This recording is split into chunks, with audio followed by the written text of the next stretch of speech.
마태복음 26장 57절에서 68절 말씀까지 읽겠습니다. 예수를 잡은 사람들은 그를 대제사장 가야바에게로 끌고 갔다. 거기에는 율법학자들과 장로들이 모여 있었다. 그런데 베드로는 멀찍이 떨어져서 예수를 뒤따라 대제사장의 집 앞마당까지 갔다. 그는 결말을 보려고 안으로 들어가서 하인들 틈에 기어 앉았다. 대제사장들과 온 공의회가 예수를 사형에 처하려고 그분을 고발할 거짓 증거를 찾고 있었다. 많은 사람이 나서서 거짓 증언을 하였으나 쓸만한 증거는 얻지 못하였다. 그런데 마침내 두 사람이 나서서 말하였다.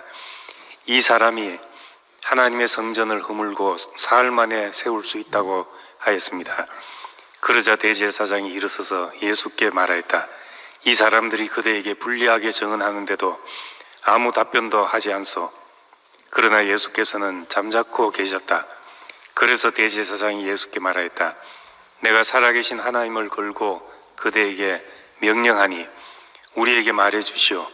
그대가 하나님의 아들 그리스도요. 예수께서 그에게 말씀하셨다. 당신이 말하였소. 그러나 내가 당신들에게 다시 말하오. 이제로부터 당신들은 인자가 권능의 보좌 오른쪽에 앉아 있는 것과 하늘 구름을 타고 오는 것을 보게 될 것이오. 그때 대제사장은 자기 옷을 찢고 큰 소리로 말하였다. 그가 하나님을 모독하였소. 이제 우리에게 이 이상 증인이 무슨 필요가 있겠소. 보시오. 여러분은 방금 하나님을 모독하는 말을 들었소. 여러분의 생각은 어떠하요? 그러자 그들이 대답하였다. 그는 사형을 받아야 합니다. 그때 그들은 예수의 얼굴에 침을 뱉고 그를 주먹으로 치고 또 들은 손바닥으로 때리기도 하며 말하였다. 그리스도야, 너를 때린 사람이 누구인지 알아맞혀 보아라. 아멘. 예, 끝에 아멘 붙이기가 그러네요, 말이. 근데 우리는 이제 절기를 별로 이렇게 챙기질 않고 그냥 우리 삶에서 다 이제 그러한 예수께서 가신 길이 경험되고 나타날 것으로 생각해서 뭐 절기 같은 걸 안 찾는데 오늘 보니까 뭐 사순절 예수님이 고난 받으신 그 기간을 우리가 이제 기억하는 이제 사순절 시작이더라고요. 이제 곧 처형되는 날이 다가오고 그리고 부활절 날도 이제 가까이 오고 있습니다. 이상하게 마태복음 진도가 거기 비슷하게 맞춰서 이제 가는 것 같습니다. 오늘 이제 그 사순절 기념 예배는 아닌데 우리 그렇게 생각하면서 이 말씀을 봐야 될 것 같습니다. 이제 예수님께서 잡히셔서 이제 대제사장의 그 가야바 법정으로 이제 끌려가셨습니다. 근데 거기서 우리 59절에 보면은 대제사장들과 온 공의회가 예수를 사형에 처하려고 그분을 고발할 증거를 찾고 있었다 이렇게 말합니다. 그 사형에 처하려고 이제 작정을 하고 고발할 증거를 찾고 있었다는 겁니다. 이제 이게 부당한 것이죠. 사실은 반대로 돼야 되는 것이잖아요. 증거가 있을 때 이제 사형을 할 것인가, 말 것인가를 정해야 되는데 이미 작정을 하고 이제 증거를 찾고 있는 겁니다. 사람이 하는 일은 사실은 다 그렇습니다. 먼저 심정을 굳히고 이제 증거를 찾게 되는 거죠. 그러니까 이성과 감정을 다 사람이 사용하고 살지만은 사실은 대부분의 경우 이성이라는 것이 이제 감정의 하수인이 될 때가 많습니다. 그러니까 사랑한다, 미워한다 하는 것도 어떤 합리적인 이유가 있어서 그렇게 하는 것이 아니라 그 사랑하고 미워하는 감정이 사실은 먼저 생깁니다. 그리고 이제 특히 미워할 때는 미워하는 이유가 분명해져야 되죠. 이유 없이 미워하면 나만 나쁜 사람이 되잖아요. 요즘 세대는 이제 감성 세대니까 이유가 별로 중요하지 않은 세대입니다. 그래서 딱 보고 느끼면 그게 전부인 세대죠. 그래서 뭐 그냥 밉다 이러면 되는 거예요. 이유를 안 붙여도 요즘은 되는 시대가 됐습니다. 반대로 이제 사랑을 하면 정말 이유가 없어도 되죠. 성경에 보면 사랑은 모든 허다한 허물을 덮는다고, 모든 허다한 죄를 또 덮는다 이렇게 말하고 있습니다. 사랑하면 이유를 다 듣고 싶은 거죠. 허물이 보이지 않기도 하고 보여도 이제 듣고 싶은 게 사랑하는 마음입니다. 근데 이제 반대로 미워하면 뭐라도 덜쳐야 되고 나중에는 이제 거짓 증거까지라도 만들어내야 되는 상황이 되는 겁니다. 죽이자면 이제 명분이 있어야 그래야지 이제 되기 때문에 사람은 이제 선악과를 필요로 하게 되는 겁니다. 옳고 그르고 하는 거를 따질 때 사실은 사랑하는 마음에서 따지는 경우들이 별로 없습니다. 따지고 들기 시작할 땐 이미 여기 대제사장들과 온 공의회가 그랬던 것처럼 죽이기로 작정하고 이제 따지고 드는 그런 것입니다. 근데 군중들한테는 이 거짓 증거가 힘을 발휘하는 것은 사람들은 이제 쉽게 의혹을 쉽게 받아들입니다.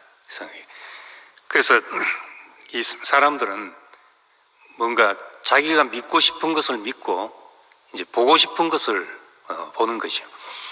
그래서 자기 심령과 일치하는 그런 정보들을 받아들이고 내가 이미 가지고 있던 신념과 일치하지 않는 정보는 이제 무시하는 경향이 사람들에게 다 있습니다.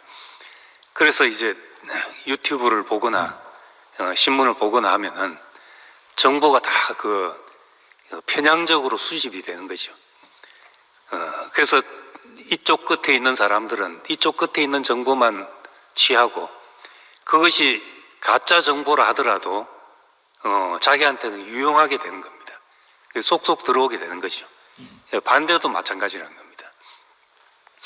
그래서 참 사람이 그런데 안 휘둘리기가 쉽지 않은데 누구라도 자기 정보가 편향되어 있다는 생각을 하고 싶지 않잖아요. 그래서 할 수 있으면 이쪽 정보를 봤으면 저쪽 정보도 보고 하면 좋은데 사람들은 이제 그렇게 잘 안 되고 내가 가진 그 신념에 부합하는 정보들만 수집을 하고 아닌 것은 아예 이제 접수가 되지 않는 것이 되는 겁니다. 지금 예수님이 이런 자리도 이제 그런 자리에 이르렀던 거죠. 이미 사람들에게 어떤 사람으로 이제 낙인이 찍혀서 그게 맞는 정보만 취하려고 하기 때문에 여기서 이제 마태는 사람들이 고발할 거짓 증거를 찾고 있었다 이렇게 이제 말하고 있습니다. 그래서 이런 사람들 앞에서는 사람들이 선동되는 데는 한 문장이면 된다는 겁니다. 이 선동하는 데는 한 문장으로 가능하지만은 그것을 바로 잡자면은 수많은 문장이 필요하고 수십 장의 문서와 증거들이 필요한 겁니다. 그래서 예수님은 이런 상황을 아셨기 때문에 침묵하셨던 거죠. 제자들이 와서 뭐 이렇지 않습니까? 당신이 어떻게 해서 하나님의 아들입니까? 하고 물었다면 비유로든지 뭐로든지 설명을 하셨을 텐데 이 자기를 정죄하는 사형에 처하려고 작정한 사람들 앞에서 무슨 말이 필요하겠냐. 그래서 이제 예수님은 침묵하시는지도 모릅니다. 이 사람은 오해하기 쉬운 것이 자기대로 다 이해를 하고 있습니다.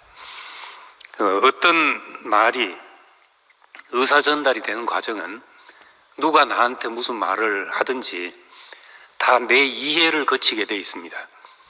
그래서 누가 이러더라 이렇게 내가 말할 때는 이미 그건 내 이해를 거친 말이고 내 말인 것이죠. 누가 이렇게 말하더라 하는 말을 꼭 그렇게 들어야 되는 겁니다. 그 사람의 말이구나 이렇게 들어야 되는 거죠. 왜냐하면 이미 그 사람의 이해를 거쳐서 나온 거죠. 이해를 안 거쳤다면 그 사람은 사실은 아무것도 모르는 것이란 겁니다. 아무것도 모르고는 말을 할 수가 없죠. 사람은 다 내 이해를 이제 거쳐서 말하기 때문에 사람들의 말이란 게 내가 말하고 싶은 것과 말한 것이 다르고 내가 말했다고 생각하는 것하고 그 사람이 알아듣는 것이 또 다르고 이 다를 수밖에 없죠. 그래서 옛날에 그런 이제 뭐 여름 성경학교를 하고 할 때 그런 게임을 하잖아요. 앞에서 이제 어떤 행동을 보고 그것이 뭔지 알아듣고 그 다음 사람한테 또 행동으로 전하고 하다 보면 끝에 가서 전혀 엉뚱한 말이 돼 있는 거. 이것이 이제 말로 해도 마찬가지인 겁니다. 행동으로만 아니라 그 인간의 의사 전달이라는 것이 그렇게 참 쉬운 일이 아니죠. 어떤 목사님이 그런데 이 교회에서 하는 설교가 전달되는 것은 평균 한 30% 정도로 보면 된다는 거죠. 자기가 말하고 싶은 것이 70%만 전달되면 그 매우 훌륭한 설교가라는 겁니다. 그 정도로 어려운 거죠. 개신교는 그 카톨릭이 만들어 놓은 그 교리 1500년 동안 굳어진 그 교리에서 전통에서 해방이 되어서 누구라도 성경을 보고 성령의 조명 아래서 모든 사람이 대제사장이 되어서 성경을 읽고 해석할 수 있다. 그래서 모든 사람들의 손에 성경책을 쥐어주게 된 것입니다. 그것이 이제 종교개혁의 공헌이라고도 할 수 있습니다. 그래서 각자 성령의 인도대로 해석을 하는데 누군들 나는 내 마음대로 해석한다는 사람이 있겠습니까? 그런데도 불구하고 성령이 하셔도 백인백색이 되어버렸던 겁니다. 사람들이 말하는 것마다 사람들마다 해석이 달라서 지금 기독교 교파가 전 세계적으로 3만 개가 넘는다고 하는데 예수로 시작된 교파가 뭐 그 3만 개 중에는 우리 교회는 안 쳤겠죠. 안 치고 3만 개 된다는 겁니다. 그러니까 이제 이 얼마나 이 사람이 이 구조적으로 그 이해가 취약한가 이제 이렇게 생각할 수 있고, 한편으로 생각하면은 하나님이 사람을 그렇게 만들어 놓으신 거잖아요. 이 인식의 구조를 그렇게 만들어 놓으신 거니까 이건 우리 잘못이라고 할 수도 없는 것이죠. 하나님 문제인 겁니다. 하나님은 자신의 풍성을 나타내기 위해서 그렇게 하신 것이죠. 이 세상에 온갖 식물들이 다양하게 있고 또 온갖 생물들이 있고 그것이 또 토양에 따라서 성분이 달라지고 모양이 달라지듯이 그렇게 지어 놓으신 겁니다. 청량할 수 없는 풍성을 나타내기 위해서, 그분의 풍성을 나타내기 위해서는 우리가 똑같아서는 또 안 되는 거죠. 그래서 한편으로는 참 우리가 듣는 사람마다 다 달리 듣는다는 것이 이게 우리가 의사 전달하는데 어려운 사항이지만은 또 한편으로 생각하면 이것이 얼마나 우리를 풍성케 하는 건가. 똑같은 말을 듣고 내가 전혀 듣지 못한 말을 다른 형제를 통해서 해석되어져 나온 걸 보면은 우리가 누구에게라도 귀 기울이게 되는 그런 결과를 가져오게 되는 겁니다. 예수님은 자신을 어떻게 생각하셨는가? 자신에 대해서 뭐라고 하셨으며 자신을 어떻게 생각하셨는가? 우리가 지금 예수님은 이런 분이다 하기 전에 우리가 그것부터 이제 생각해 봐야 될 문제입니다. 예수님의 자격증, 우린 예수님을 하나님의 아들이라고 그렇게 이제 고백하지만은 이건 예수님 자신이 그렇게 자신을 이제 불렀던 것이 아닙니다. 예수님은 단지 하나님을 아버지라고 불렀습니다. 하나님을 내 아버지, 내 아버지, 하늘에 계신 우리 아버지, 이렇게 아버지로 불렀다는 겁니다. 하나님을 아버지로 부르니까 하나님을 아버지로 부르는 사람이 누굽니까? 당연히 우리 관념대로 하나님의 아들이 아니겠습니까? 그러니까 예수님 자신은 내가 하나님의 아들이다 하고 돌아다닌 것이 아닌데 단지 하나님을 아버지로 불렀는데 우리가 듣기를 그러면 하나님의 아들이 아니냐 이렇게 듣게 됐다는 겁니다. 거기서 이제 더 나아가서 유대인들은 하나님의 아들이라고 말한다면 하나님과 동등이 아니냐, 자신을 하나님과 동등되게 여긴 것이 아니냐, 이렇게 이제 오해를 하게 되었던 것입니다. 그런데 예수님이 왜 하나님을 아버지라고 불렀는가? 넌 나를 모를 거야. 나는 하나님의 아들이야. 나는 특별한 존재야. 이렇게 다닌 것이 아니란 겁니다. 하나님을 아버지라고 부른 것은 그분의 모든 것이 하나님으로부터 비롯됐다는 것을 말하고 있는 것입니다. 나의 모든 것은 그로 말미암았다. 요한복음에 지어진 것이 그로 말미암는 것이 아무것도 없다.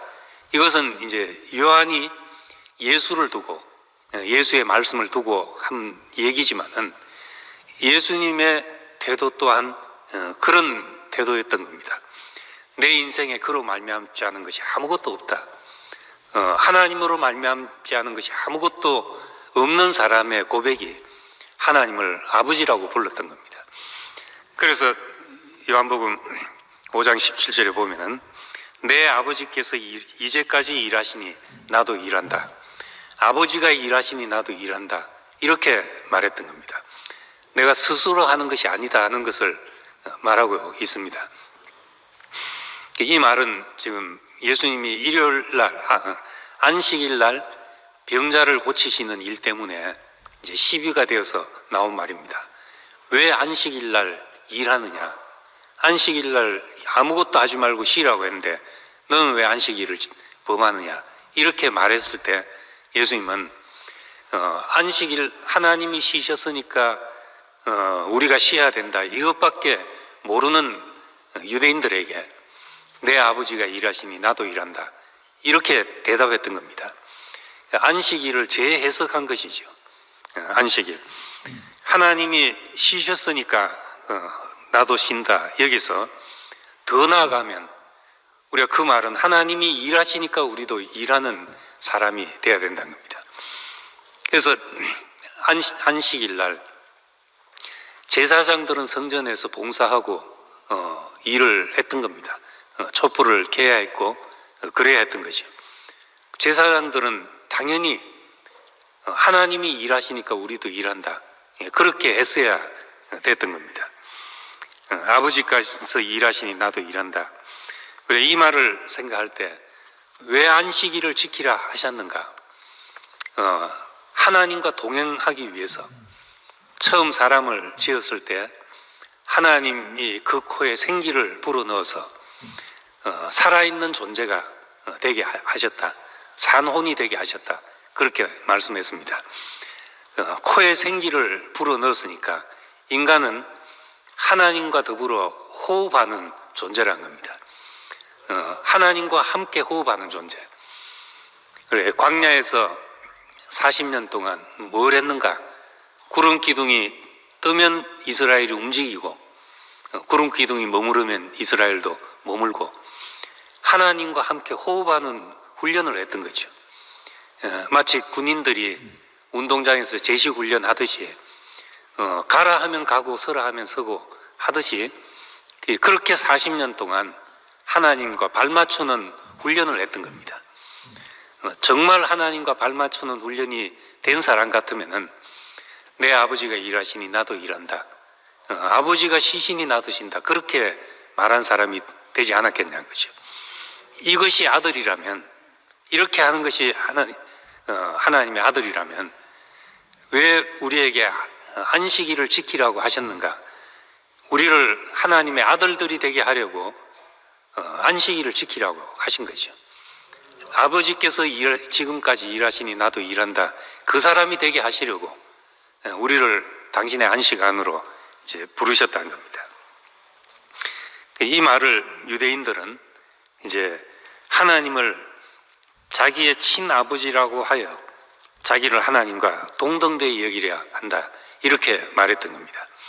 그리고 능력에 있어서 동등되는 것으로 생각했기 때문에, 동등이라는 말로 생각했기 때문에 여기 67절에 보면은 예수의 얼굴에 침을 뱉고 주먹으로 치고 더러는 손바닥으로 때리고 하면서 너를 때린 사람이 누구인지 알아맞혀봐라. 집단 구타를 하면서 누가 너 때리는지 맞춰봐라 하고 이제 조롱을 했던 겁니다. 이 말은 하나님의 아들이란 말을 능력에서 하나님과 동등으로 그렇게 생각했기 때문에 이런 이제 조롱을 가하게 됐던 겁니다. 우리가 똑같은 사람인데 네가 뭐 잘났다고 이제 하나님을 아버지라고 부르냐 하는 말이었던 거죠. 근데 예수님의 말은 그런 말이 아니었던 것입니다. 5장 30절에 다시 예수님께서 요한복음에서 설명을 합니다. 내가 아무것도 스스로 할 수 없다. 나는 나의 뜻대로 하려 하지 않고 나를 보내신 이의 뜻대로 하려 한다. 이렇게 다시 말했던 겁니다. 내 아버지께서 일하시니 나도 일한다 하니까 제자들이 바로 오해를 했던 거죠. 그럼 네가 하나님과 동등이냐? 이렇게 말했는데 예수님께서 아버지라고 하신 것은 아무것도 스스로 할 수 없기 때문에 하나님을 아버지라고 불렀던 겁니다. 나는 내 뜻대로 하려 하지 않고 보내신 이의 뜻대로 하려 한다. 그러면서 이제 다시 나와 아버지는 하나니라, 이런 말씀을 하신 것입니다. 하나라는 말은 동등이라는 말과 전혀 다르죠. 어제도 이제 결혼식을 했지만은 남자와 여자는 하나가 되는 것입니다. 남자와 여자가 만나서 하나가 되는 거죠. 하나가 된다고 해서 동등되는 것이 아니라는 겁니다. 동등이라고 그런 개념으로 보면은 여자도 이제 근육을 키워야 되죠. 그렇게 이제 동등되는 것이 아니잖아요. 결혼을 하는데 여자는 더 여자스러워지고 남자는 더 남자스러워지는데 그런데 더 사랑스러워지는 이 관계가 하나인 관계인 겁니다. 전능하신 하나님 앞에서 창세기 17장에 보면 99세의 하나님이 나타나셔서 나는 전능한 하나님이라 너는 내 앞에서 완전하라, 이렇게 말했습니다. 어떻게 하는 것이 하나님, 전능하신 하나님 앞에서 완전한 것입니까? 우리가 이렇게 되물을 수 있지 않겠습니까? 근데 하나님이 하라고 하신 것이 너는 너와 내 가족과 내 자손 대대로 나와 맺을 언약은 할례를 받는 것이다. 할례를 받아라. 이 할례는 자랑을 끝내는 거죠. 힘을 끝내는 것입니다. 내가 하나님 앞에 아무것도 자랑할 것이 없습니다. 이제 아무것도 할 수 없습니다 하는 고백을 하는 거죠. 이것이 전능하신 자 앞에서 완전하게 행하는 것이란 겁니다. 내가 뭐라도 좀 할 수 있는 건덕지가 있으면은 그것은 전능하신 자 앞에서 그것이 완전하지 않은 것이죠. 전능하신 분 앞에서는 완전한 길은 내가 완전히 아무것도 아닌 사람으로 서는 것이란 겁니다. 예수님은 지금 꼭 그렇게 창세기 17장으로 말하자면 하나님 앞에, 전능하신 분 앞에 완전한 모습으로 행하는 것이죠. 완전한 자로. 나는 아무것도 스스로 할 수 없다. 나는 내 뜻대로 하려 하지 않는다. 이것이 할례 받는 것이라는 겁니다. 할례 받은 자의 이제 고백인 거죠. 그래서 하나님 앞에서 동등이 아니라 하나인 분, 동등이 아니라 하나인 분 앞에서 예수님은 다시 그렇게 고백합니다. 14장에 가면 내 아버지는 나보다 크시다. 이렇게 예수님께서는 고백하신 겁니다. 나와 아버지는 하나인데 하나라는 말도 오해하니까 다시 내 아버지는 나보다 크시다. 나는 그분 앞에서 내 뜻이 없는 사람으로 산다. 아버지께서 일하시니 나도 일한다. 그래서 예수님은 하나님을 아버지라고 불렀던 겁니다. 생명과 본성에서 아버지와 하나인 분. 그래서 그는 스스로 아무것도 할 수 없고 그의 모든 것이 하나님에게 달렸으며 하나님이 자신의 시작이었다는 고백으로서 하나님을 아버지라고 불렀던 겁니다. 이런 사람을 우리가 하나님의 아들이라고 한다면 우리는 다 하나님을 아버지라고 불러야 될 사람들이고 우리는 하나님의 아들들로서 서게 되는 거죠. 이건 모든 사람의 당연한 고백이잖아요. 내 아버지가 일하시니 나도 일한다. 나는 스스로 뭘 할 수 없다. 이건 우리가 당연히 해야 될 고백이기 때문에 우리가 당연히 그렇다면 하나님을 아버지라고 불러야 되고 당연히 하나님의 아들들로 여김을 받아야 되죠. 그래서 히브리서 2장 10절에 많은 아들들을 이끌어 그의 영광에 들어가게 하시느니 그렇게 말하고 있습니다. 그분은 혼자 하나님의 아들이 되신 것이 아니라 그분을 통해서 많은 아들들을 이끌게 됐다는 겁니다. 우리가 하나님의 아들이라고 고백하는 것은 무슨 특혜를 받는다는 말이 아니고 우리한테 특별한 무엇이 있다는 것이 아니라 우리가 할례받은 백성입니다. 우리는 스스로 아무것도 할 수 없는 사람입니다. 이 자리에 서서 고백하는 것이 하나님을 아버지라고 이제 고백하는 것입니다. 그래서 에베소서 1장 5절에 보면은 그의 기쁘신 뜻대로 우리를 예정하셔서 예수 그리스도로 말미암아 자기 아들들이 되게 하셨다 하는 것입니다. 우리를 하나님의 아들들이 되게 하셨다.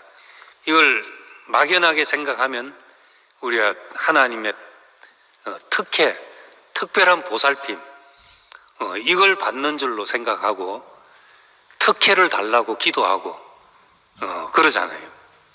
그런 것이 아니고 주님 앞에 꺾여진 사람으로서 내 뜻이 다 내려놔진 사람으로서의 고백이고 그런 의미에서 우리는 예수 그리스도로 말미암아 자기 아들들이 되게 하신 이 세계로 이제 부름을 받게 된 것입니다.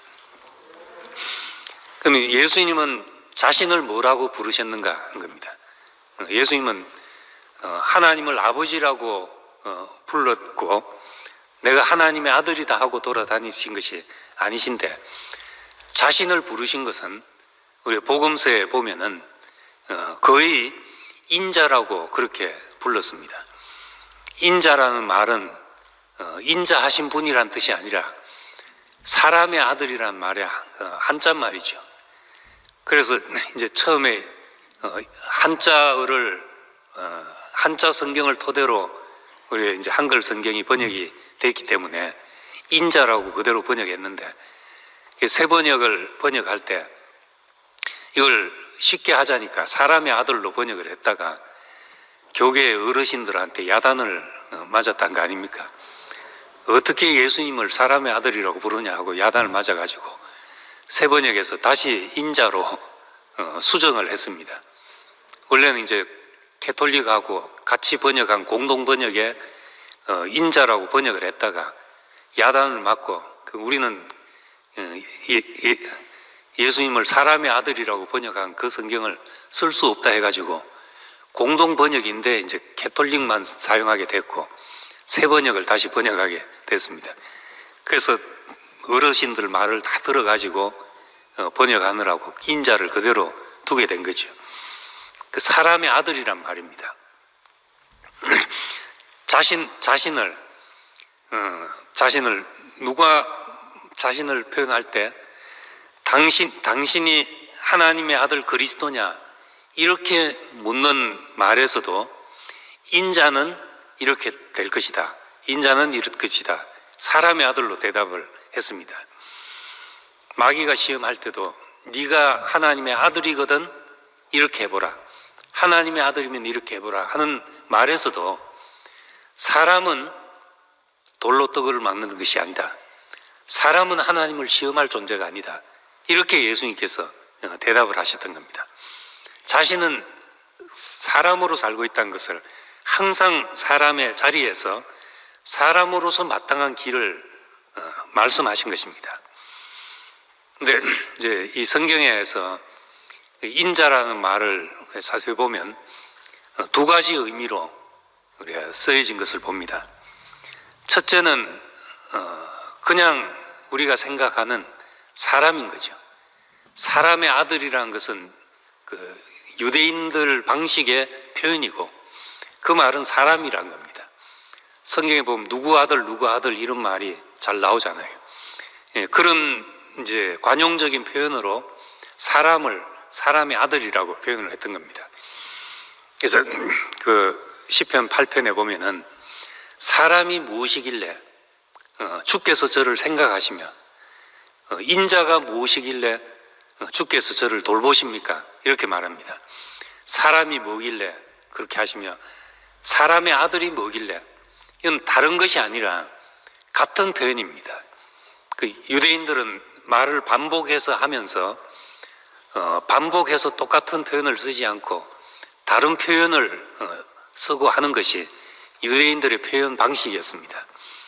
그래서 뭐 영접하는 자, 곧 그 이름을 믿는 자, 이 말은, 이런 말도 같은 뜻의 반복적인 표현인 겁니다.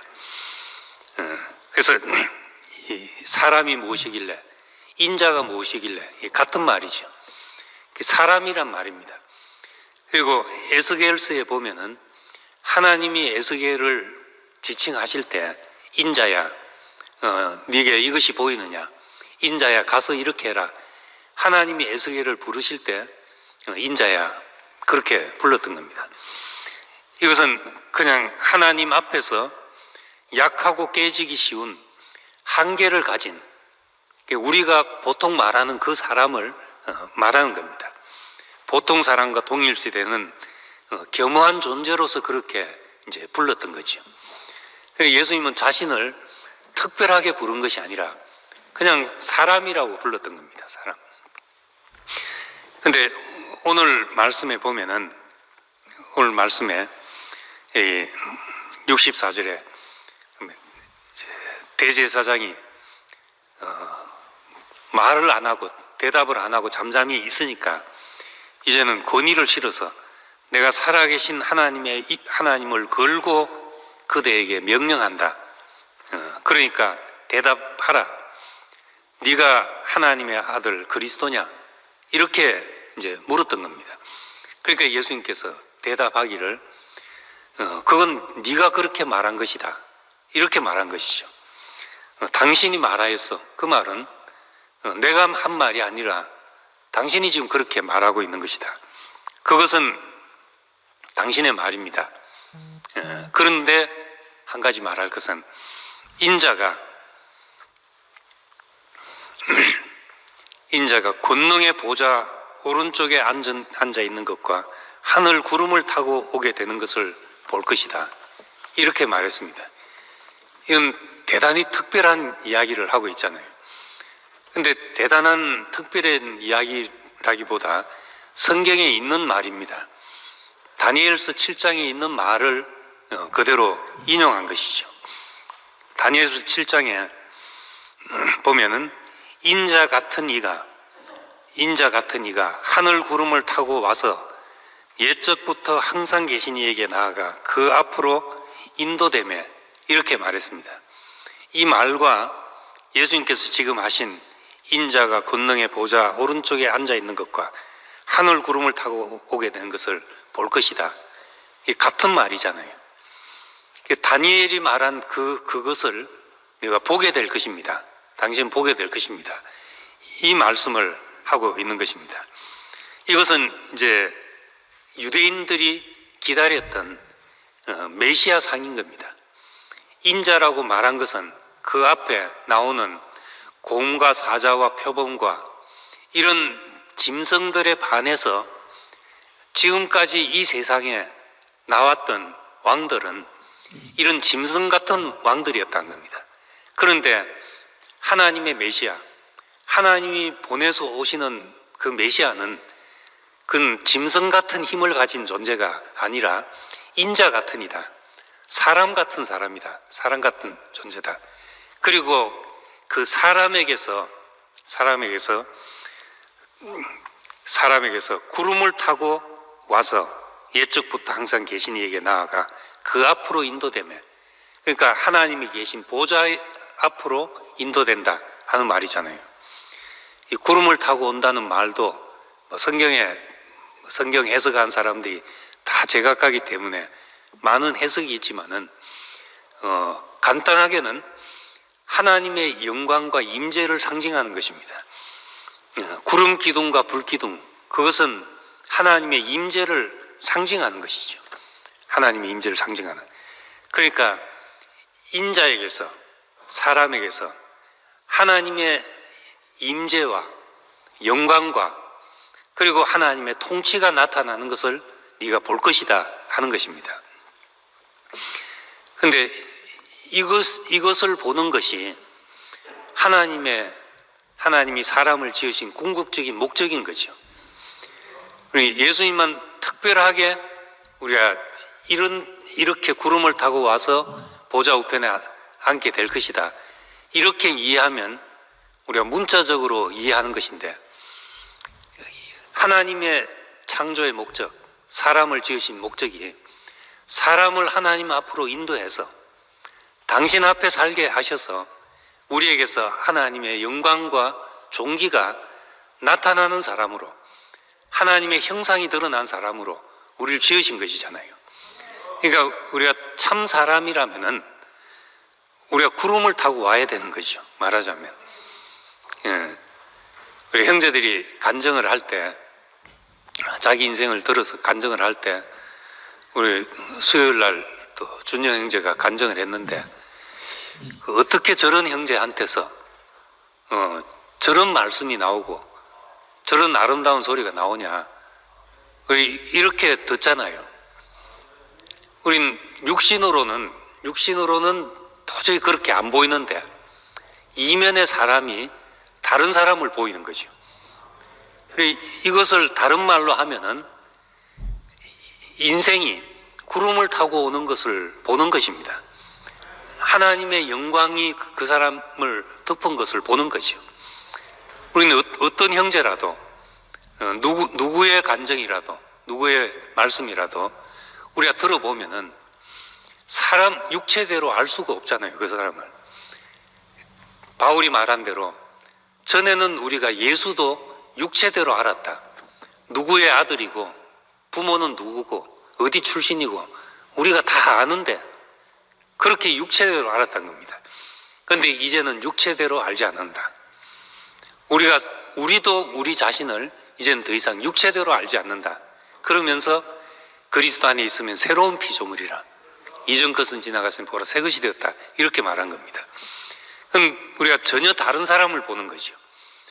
예수님께서 이 말씀을 하신 것은 뭐 특별한 종말적인 사건을 본단 말이 아니라 네가 보는 그 사람, 하나님의 아들이라고 생각하는 뭐 어떤 신적인 존재, 그것이 아니라 네 앞에 지금 보이는 그 사람에게서 하나님의 영광과 임재를 보게 될 것이다 하는 겁니다.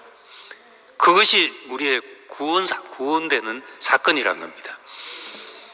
우리가 누구에게서든지 사람에게서 하나님의 영광이 나타나는 것을 보면은 그건 사람에게서 구약적인 표현으로, 성경적인 표현으로 하면 그 사람이 구름을 타고 오는 것을 보는 거죠. 그렇게 우리가 이해하고 해석할 수가 있는 것입니다. 그래서 정말 우리가 무시했던 사람에게서 하나님의 영광이 나타나는 걸 볼 때 그때 우리가 할 말 없어지게 되는 거죠. 우리의 모든 판단이 정지되게 되는 겁니다. 선악과를 먹고 판단이 하늘까지 뻗쳤던 이 모든 것이 우리 어디서 정지가 되느냐? 우리가 할 말 없는 사람이 돼야 되는 거죠. 하나님이 하시는 일을 보게 될 때, 인자에게서 구름을 타고 와서 보좌 앞으로 인도되는 그 광경을 보게 될 때, 보좌 우편에 앉는 것을 보게 될 때, 우리의 모든 판단이 정지되고 우리가 알았던 것이 다 뒤집어지게 되고, 그렇게 될 때 우리 사는 삶의 방식도 다 뒤집어지게 되지 않겠습니까?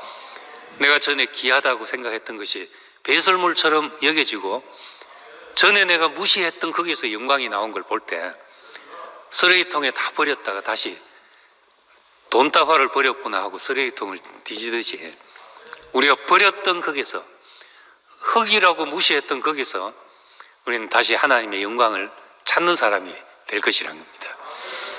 우리는 인자 같은 이에게서, 인자가 권능의 보좌 우편에 앉아 있는 것과 하늘 구름을 타고 오는 것을 보게 되는 날, 우리 인생이 모든 선악과에 먹은 저주가 우리 인생에서 끝나는 날이 될 것이고, 우리가 하나님이 하시는 일을 보고 우리도 우리 자신에 대해서 육체대로는 더 이상 판단하지 않는 사람이 될 것이라는 겁니다. 이것이 이제 참 사람의 길인 거죠. 예수님은 어떻게 그렇게 생각하셨나? 어떻게 다니엘서 7장에 있는 말씀을 자기 자신을 이야기하는 것으로 생각하셨냐 하는 것이요. 요한복음 5장에도 유대인들한테 너희는 성경에서 영생을 얻는 줄 알고 성경을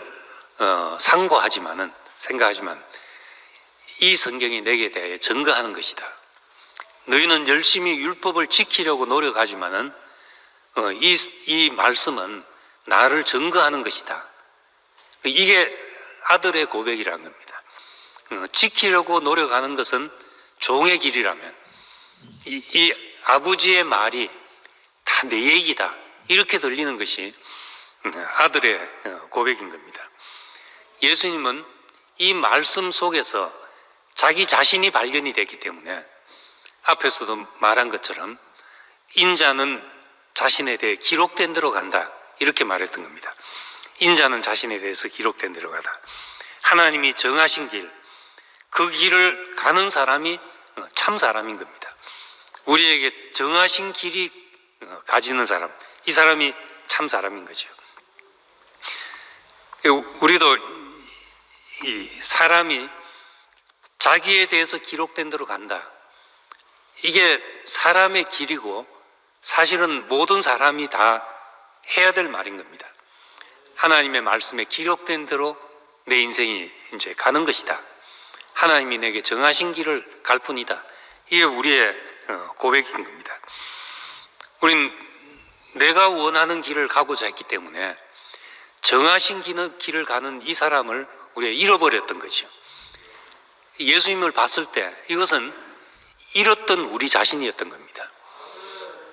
우리가 예수님을 잃었던 내 생명을 되찾았다, 잃었던 예수의 죽음 안에서 잃었던 내 생명을 다시 찾았다, 이렇게 고백한 것은 그것이 바로 내 잃었던 나인 겁니다. 정하신 대로 간다, 인자는 정하신 대로 간다, 이것이 내게 대하여 기록한 것이다, 나에 대해 기록한 것이다. 이것이 이제 사람의 운명이고, 사람의 우리 자신을 참으로 안다면 우리도 내게 기록된 대로 나는 간다, 우리도 그런 사람이 되어야 마땅한 것이죠. 저는 참 옛날에 어릴 때부터 다니던 교회에서 그 예수님과 나와의 거리가 하늘과 땅이었지요. 사랑한다 하고 내가 좋아하고 의지하고 했지만은 하늘과 땅이었는데, 이제 목사님 말씀을 이렇게 듣게 되고 한 3년 4년이 지나서 제가 이제 전도사로 있던 교회, 그 목사 안수를 받았던 그 교회도 그 목사님 교인들이 우리 목사님 설교가 최고라고 하는 그런 교회였습니다. 만나 앉으면 우리가 하는 것처럼 그 교인들도 목사님 어떻게 그렇게 말씀을 잘하는지요? 나는 성경 공부를 많이 해봐도 이런 말씀 처음 들어봅니다 하고 하는 분이었던 거죠. 그런데도 이제 제가 말씀을 들으면서 늘 시원치 않은 것이, 끝에 가면 예수를 구름 타고 올라가신 분을 쳐다보고 있으니까 구름 잡는 것처럼 늘 희미한 거예요. 그때 이제 제가 그 목사님 말씀을 듣고 알게 된 것이, 뭐가 문제였는가? 내가 그동안 왜 예수와 나 사이가 그렇게 막 그와 하나 되려고, 그때는 뭐 하나 되려고 한 것이 아니라 사랑받으려고 몸부림쳤지만은 안 되었던 그 이유가, 내가 구름 타고 올라간 분을 쳐다보고 있으니까 나한테는 계속 예수가 구름처럼 흐리댔구나, 이렇게 이제 알아지고, 그때 이제 문득 알아졌던 말씀이 빌립보서 3장 9절에 내가 그리스도를 얻고 그 안에서 발견되려 한다. 그동안 내가 할 수 없었던 말이 예수 안에서 내가 발견이 되었다, 이 말을 내가 못했구나. 그건 정말 내 몸에, 온몸에 전기가 흐르듯이, 전율이 흐르듯이 그렇게 느껴졌던 것입니다. 예수 안에서 내가 발견이 된다. 처음에 제가 신학교 1년을 다니고 답답했던 것이, 바울이 말하는 그 예수를 모르는구나 하는 것이, 이게 뭔지 청량할 수 없는 그리스도의 은혜, 교회는 그의 몸이니 만물을 충만케 하신 자의 충만이다. 예배소서를 읽으면서 너무 답답하다가 내가 지금 예수를 모르는구나 하는 생각이 처음으로 들기 시작했고, 그렇게 갑갑하게 한 2달을 지내다가 이제 목사님 생각이 문득 나가지고 이제 테이프를 듣고 싶다 하고 듣기 시작했던 겁니다. 그때부터 이제 듣기 시작해서 한 3, 4년이 흘러서 안 것이, 예수 안에서 내가 발견이 되는 것, 내가 답답했던 것이 예수 안에서 내가 안 보였던 것이죠. 성경을 봤지만 이것이 나로 보이지가 않았다는 겁니다. 그런데 바울은 바로 그 목적을 향해서 가는 사람이었구나. 어찌하든지 예수의 죽으심을 본받아 내가 그의 부활에 이르려 한다. 부활의 참여함을 알려고 해서 그렇게 그의 죽으심과 부활을 다 자기 몸으로 겪고 싶어서 그렇게 했던 겁니다. 예수 안에서 내가 발견이 된다, 그렇게 말했던 거죠. 근데 우리가 그렇게 보면은 모든 말씀이 다 내게 대하여 기록한 것이다, 나를 증거하는 것이다, 그렇게 된 겁니다. 얘기를 들어도 그렇고, 내 얘기로 들으면 잠이 안 옵니다. 귀가 솔깃해지고, 내 얘기로 들으면. 근데 내 얘기로 안 들리면은 아무리 뭐 깊은 이야기를 하고 명언을 해도 다 남 얘기로 들리면 남 얘기 듣다가 이제 눈이 감기게 되는 거죠. 어떻게 예수님은 이 모든 말씀을 자기화할 수 있었냐? 이 성경이 내게 대하여 증거하는 것이다, 내 얘기다, 이렇게 들었다는 겁니다. 그렇게 들릴 때 꿀과 송이꿀보다 더 달다 하는 고백을 하게 되는 것이죠. 우리도 예수 그리스도 안에 있는 일이, 그분의 말과 그분의 삶과 모든 것이 내 얘기로 들릴 때, 예수 안에서 발견될 때, 우리는 이보다 더 복된 것이 없고, 그분 안에 나타난 모든 것이 우리 인생에서 나타나지고 경험이 된다, 이거보다 더 좋은 소망이 없는 것입니다. 그래서 우리는 이 말씀이 육신이 되었다, 내 살을 먹어라, 내 피를 마시라, 창으로 옆구리를 찌르니까 피와 물이 나오더라, 이런 말씀이나 예수 그리스도께서 육체로 오신 것을 시인하는 영마다 하나님께 속한 것이다, 이런 말이나, 이거는 다 우리와 같은 혈과 육을 가진 존재다, 우리와 같은 사람이다 하는 것을 말한 것이요. 요한복음을 잘못 이해하면은 말씀이 육신이 되어 오시고 하니까 뭐 어떤 거창한 신이 내려온 것처럼 이해하기 쉬운데, 요한복음을 자세히 보면 말하려고 하는 것은 말씀이 육신이 되었다는 겁니다. 우리가 그의 옆구리를 만져보고 그의 손을 만져보고 그와 함께 생선을 구워 먹고 그랬던 분 안에서 우리가 하나님을 경험했다는 거죠. 그분 안에서 사람인 분 안에서 우리가 하나님을 경험할 때 이때 우리 인생에 대해서 완전한 감사가 되고 하나님에 대해서 더 이상 왜 그랬습니까? 왜 그랬습니까? 하는 모든 것이 우리에게서 사라지게 되는 것입니다. 그래서 우리가 참 사람이면 그는 참 하나님의 아들인 겁니다. 우리 사람을 하나님의 형상으로 지었다 했으니까 우리가 하나님이 지은 그 사람이라면 하나님의 형상인 것이 당연해야 되잖아요. 하나님의 형상이란 것은 하나님의 생명과 본성이 나타나는 사람이니까 그분에 있는 그대로 그분의 의향과 그분의 뜻과 그분의 말씀이 나타나시는 사람, 이것이 참 하나님의 아들이고 참 사람의 아들인 겁니다. 우리가 예수를 아는 것은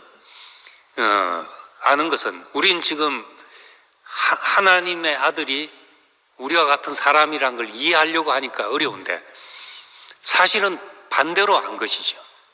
처음에 인자를 안 것입니다.